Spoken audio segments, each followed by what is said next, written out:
नमस्कार बच्चों। आज हम विज्ञान भाग 2 पार्ट 6 के बारे में देखने वाले हैं। उसका जो आगे का टॉपिक्स बचा था, जो देखिए उप जगत मतलब बीजपत्री। अब ये एक प्रकार का अलग से जगत है। मैंने आपको बताया था कि वनस्पतियों को 2 प्रकार की कैटेगरी में विभाजित किया जाता है और उसमें बीजपत्री और अबीजपत्री। तो देखते हैं, जिन वनस्पतियों में प्रजनन के लिए विशेष ऊतक होते हैं तथा वे बीज उत्पन्न कर सकते हैं, उन्हें बीजपत्री वनस्पतियां कहते हैं। मतलब उनके अंदर बीज क्या होते हैं, पाए जाते हैं। अब इस प्रजनन की प्रक्रिया के पश्चात बीज निर्मित होता है। बीज के अंदर भ्रूण के साथ संचित पोषक पदार्थ होता है, जिसका उपयोग भ्रूण के प्रारंभिक विकास के लिए किया जाता है और अंकुरण के समय होता है। फिर बीज फल से ढका हुआ है कि नहीं, इस विशेषता के आधार पर उसको 2 प्रकार में और विभाजित किया गया है। अब अनावृत बीजी और आवृत्त बीजी। अनावृत बीजी मतलब ऐसा समूह जिसमें जो क्या होता है, बीज क्या होता है, खुला होता है। देखो यहाँ पे जिम्नोस्पर्म कहते हैं। या अब इसमें क्या होता है, बीज आवरण रहित होते हैं और यह फल धारण नहीं करते, इसलिए क्या कहते हैं, इसको अनावृत बीज ही कहते हैं। समझ में आया? मतलब बीज फल के अंदर ढका हुआ नहीं होगा, वह डायरेक्ट बाहर होगा। तो इसमें उदाहरण देखो, साइकस, पिसिया, यूजा, पाइनस इत्यादि। जिम्नो मतलब अनावृत मतलब खुला और स्पर्म मतलब बीज। अब आगे आवृत्त बीजी में देखते हैं। इसमें जो बीज होगा वो फल से क्या होगा, ढका हुआ होगा। देखो, इस वनस्पति में आने वाले फूल ही इनके प्रजनन अंग है। फूलों का रूपांतरण फलों में होता है और फलों के अंदर बीज की निर्मित होती है। इन बीजों पर आवरण होता है, इसलिए इनको क्या कहते हैं, आवृत्त बीजी कहते हैं। एंजियो मतलब कवर और आवरण मतलब स्पर्म मतलब बीज।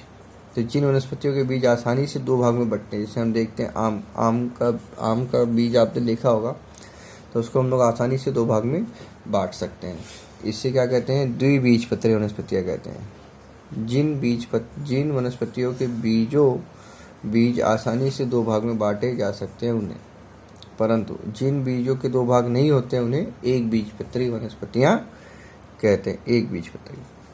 अब आगे देखो, आपको इधर अंतर स्पष्ट दिखाया गया है, द्विबीजपत्री और एक बीजपत्री। ये एग्जाम में आता है, आपको पाठ में भी है। तो अब सीधा सा सवाल है, एक द्विबीज में 2 बीजपत्र पाए जाते हैं, एक बीजी में एक बीजपत्र पाया जाता है। इसकी जड़ें मूसला होती हैं, इसकी जड़ें तंतु में और रेशेदार होती हैं। तना मजबूत सख्त, उदाहरण बरगद का पेड़। यहाँ पर खोखला, उदाहरण बांस। हम देखते हैं गांव में जो बांस होता है, बाम्बू। या आभासी, उदाहरण केला, चकती स्वरूप, उदाहरण प्याज। पत्ती इसमें क्या होती है, जालीदार शिरान्यास होता है। देखिए यहाँ पे पत्तियाँ दी हैं, ओके, जालीदार शिरान्यास। इसमें समांतर शिरान्यास, सब पत्तियाँ आपको समांतर दिखाई देंगी। फिर फूल 4 या 5 भागों वाला चतुर्भागी या पंचभागी फूल होता है। इसमें त्रिभागी फूल होता है, 3-3 आवृत्ति वाला। समझिए? तो इस तरीके से आपका ये पूरा पार्ट जो है ख़त्म हो चुका है। और वनस्पति जगत में देखिए, अब यहाँ पे शॉर्टकट में दिया है, ये चार्ट देखिए। वनस्पति जगत पुष्प और सपुष्प है ना। अपुष्प मतलब जिसमें फूल ये सब नहीं पाए जाते। बीजपत्री में जिसमें मतलब फूल फल पाए जाते हैं। अबीजपत्री में उदाहरण हमने देखा था, जगत थैलोफाइटा, ब्रायोफाइटा, टेरिडोफाइटा। बीजपत्री में हमने देखा था अनावृत्त बीजी, आवृत्त बीजी। फिर आवृत्त बीजी में हमने देखा था द्विबीजपत्री और एक बीजपत्री। तो इस तरीके से हमारा ये पार्ट ख़त्म होता है। इससे जो भी क्वेश्चन आंसर है वो आप लिख डालिए। जितने भी पार्ट पढ़ाए गए हैं उनको याद करके रखिए, क्योंकि आपका एग्ज़ाम फर्स्ट यूनिट टेस्ट होगा और जैसे उसका डिक्लेरेशन होगा वैसे ही आपको बता दिया जाएगा। तो ये पार्ट आप तैयार करके रखिए।